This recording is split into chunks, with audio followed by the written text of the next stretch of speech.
ស្នាដៃជាងចាស់បងចាម៉ាញខ្ញុំអាយុ60បងចា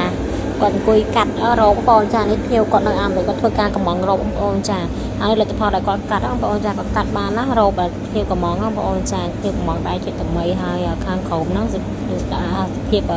បត់តាមបងចាហើយលទ្ធផលនេះចេញមកបងចាស្អាតខ្លាំងមែនតើហ្មងខ្ញុំឃើញរោគដុំមេរ៉ាំថាស្រឡាញ់ខ្លាំងមែនតើបងចាយើងប្រើស្រងរបស់យើងកាត់បងចាអត់មានកន្លែងហូរតែនេះគឺស្រងរបស់យើងមកបងចាយកមកកាត់ចេញជារោគចេញជាឈុតអីគឺស្អាតខ្លាំងមែនតើបងចានេះមកខ្ញុំគាត់អង្គុយកាត់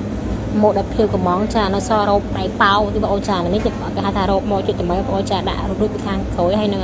ចងបោទៅក្រោយគឺស្អាតខ្លាំងមែនតើបងចាខ្ញុំក៏ឃើញហើយខ្ញុំមានអារម្មណ៍ថាពេញចិត្តរោគនឹងខ្លាំងមែនតើបងប្អូនចាគឺស្អាតខ្លាំងហ្មងរោគនេះចាហើយម៉ាញខ្ញុំក៏អង្គុយកាត់បងចាអង្គុយកាត់អង្គុយឆ្នៃម៉ូតគាត់នឹងបើសិនជាខ្ញុំវិញខ្ញុំ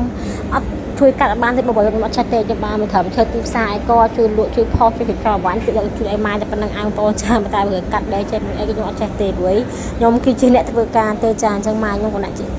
ចេញមកអ្នកកាត់តគួងគាត់